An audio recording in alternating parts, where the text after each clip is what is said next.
Hello guys, कैसे हो आप सब लोग। आई होप बढ़िया होंगे। तो जैसा कि हम सभी लोगों ने इसका लास्ट एपिसोड में देखा था, जोशुआ ने रोल्से को धमकी देते हुए बोला था कि अगर किसी ने उसके माँ के ऊपर फिर से तकलीफ देने की कोशिश करता है और उसे अपमान करने की कोशिश करता है तो फिर वो उसे दोबारा माफ बिल्कुल भी नहीं करेगा। और आखिर में रोल्से को उसके नजरों के सामने से तुरंत ही भागने के लिए कहता है और तभी रोल्से वहाँ से वो दुमदागा के भाग भी जाता है। और अभी हम ये एपिसोड में फिर से दोबारा देखते हैं कि जोशुआ की माँ की हालत कुछ ज्यादा ही खराब हो चुका है और वो अभी भी बेहोशी की हालत में बेटा बोलने की कोशिश करती है। और तभी जोशुआ उसके माँ की ये हालत देख के वो काफी ज्यादा हैरान हो जाता है। और फिर तभी कैन जोशुआ की पीछे से वो उसे बोलता है, क्या मैं ये जान सकता हूँ कि तुम आखिर कौन हो?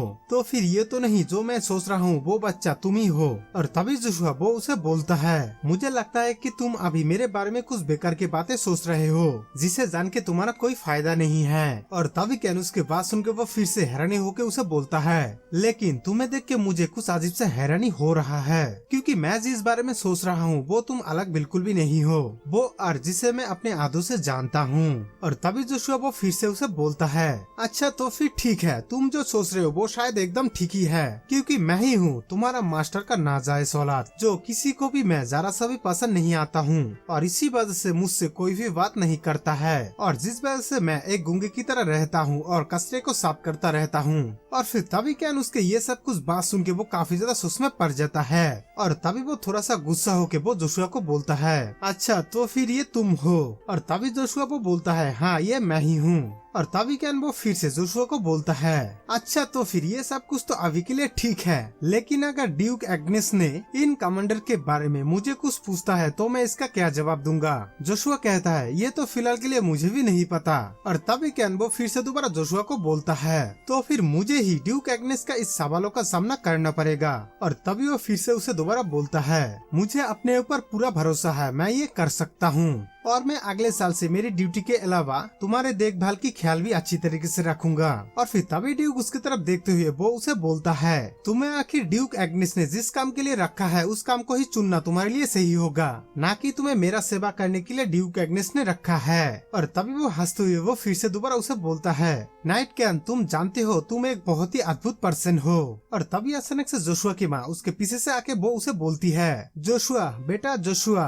और तभी जोशुआ उसके माँ को देख वो काफी ज्यादा हैरानी के साथ वो बोलता है, मम्मी तुम अपने पैरों पर। और तभी उसके माँ वो फिर से उसे कहती है, क्या तुम सुरक्षित थे जोशुआ, तुम्हें कुछ हुआ तो नहीं? और फिर तभी देखते हैं कि वो दोनों काफी ज्यादा इमोशनल होके एक दूसरे के गले लग के रोते हुए जोशुआ उसके माँ को बोलता है, मम्मी मुझे आखिर कुछ भी नहीं हुआ और आपसे मेरे होते हुए तुम्हें कोई भी तकलीफ नहीं पहुँचा पाएगा क्योंकि मैं तुम्हें हमेशा ही रक्षा करूंगा। और फिर ये सब कुछ सुन के उसके माँ वो काफी ज्यादा इमोशनल के साथ साथ खुश भी हो जाता है। और तभी जोशुआ वो फिर से वो अपनी मानी मन बोलता है, अभी से सब कुछ बहुत ही अलग होगा क्योंकि मैं एक डरपोक बन के बिल्कुल भी नहीं रहूंगा और मैं जोशुआ बॉर्न एग्नेस की तरह बिल्कुल भी नहीं हूँ। उसके बाद हमें यहाँ से ड्यूक मैंशन को दिखाया जाता है जहाँ पर ड्यूक और शिफॉन एक दूसरे के साथ बात करते हुए ड्यूक उसे बोलता है, शिफॉन क्या काउंट रिवेक्टा ने विजिट किया? तभी शिफॉन कहता है, मेरे मास्टर आपने जैसा कहा मैंने वैसे ही किया, अभी मैंने उसे रिसेप्शन रूम तक उसे पहुँचा दिया है। और तभी वो फिर से दोबारा बोलता है, लेकिन मेरे मास्टर काउंट रिवेक्टा वो अकेला नहीं आए।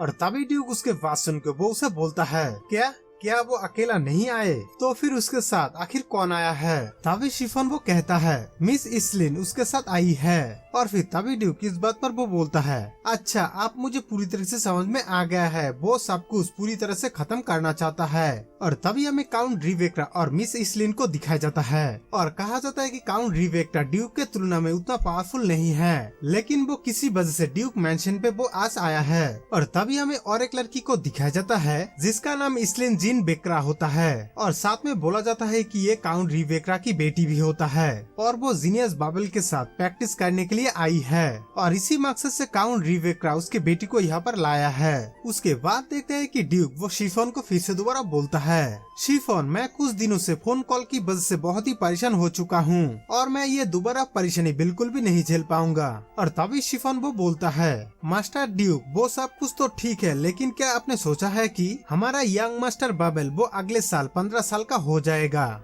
और वो जो आपसे 3 साल पहले कहा था वो अभी पूरा होने में बस कुछ ही दिन बाकी है। और तभी ड्यूक ये सुन के वो बोलता है, वो तो मुझे सब कुछ पता है, लेकिन क्या बबल वो अपना मकसद पूरा कर पाएगा? और फिर तभी शिफॉन वो फिर से ड्यूक को बोलता है, मास्टर ड्यूक, आगे जाके आखिर आप क्या करना चाहते हैं? मुझे तो आखिर ये सब कुछ मामला कुछ भी समझ में नहीं आ रहा है। और तभी ड्यूक उसके बात सुन के वो उसे बोलता है, शिफॉन, मैं अभी जोशुआ के बारे में सोच रहा हूँ। मेरा एक काम के लिए जोशुआ एकदम ठीक रहेगा। और तभी शिफॉन ये सुन के वो थोड़ा सा हैरानी के साथ वो बोलता है, मास्टर ड्यूक, मुझे माफ कर दो, लेकिन आपके बात मैं कुछ भी समझ में नहीं पा रहा हूँ। और तभी ड्यूक वो फिर से उसे समझाते हुए बोलता है, मैं जोशुआ को इसलिए देने के लिए सोच रहा हूँ। और तभी ये सब कुछ सुनकर शिफॉन वो काफी ज्यादा शौक होकर हैरानी के साथ बोलता है, अरे नहीं मेरे मास्टर, आप आखिर ये सब कुछ कैसे सोच सकते हो? वो लेडी इसलिन जिसे माना का आशीर्वाद प्राप्त हुआ है, उसके बारे में आखिर आप ये सब कुछ कैसे सोच सकते हो? मुझे तो अभी कुछ भी समझ में नहीं आ रहा है यंग मास्टर जोशुआ।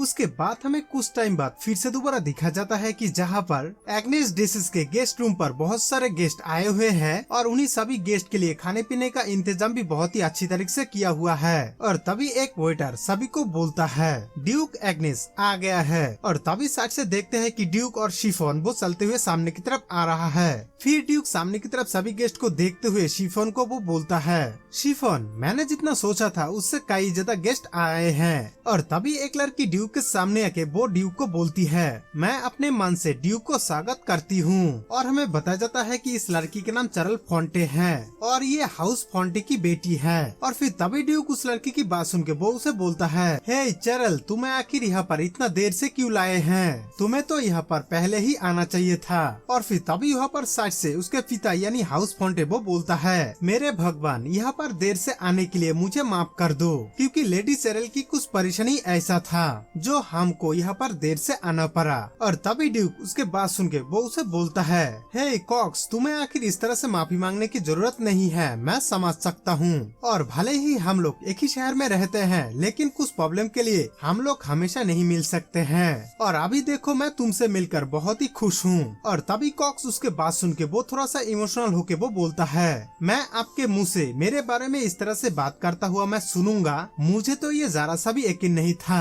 और ऐसा कहने के लिए आपको बहुत ही धन्यवाद। और तभी ड्यूक वो से फिर से दोबारा बोलता है, अगर तुम इतना ही क्षमा प्रार्थी हो तो फिर तुम हमारे घर में काम करने के लिए क्यों नहीं चले आते हो? और तभी ये सब कुछ सुन के बोलर की चरल वो थोड़ा सा गुस्सा होके बोलती है, माय लॉर्ड, मुझे लगता है कि तुम्हें कुछ गलतफहमियां हो गई है। आप आखिर हमारे बारे में ऐसे कैसे बोल सकते हो? आप आखिर ये सब कुछ बोल के बहुत ही आगे जा रही हो। आखिर अपने इतने बेशर्मी से किसी और का ट्रेजर यानी खजाना छीनने की कोशिश कैसे कर सकते हो?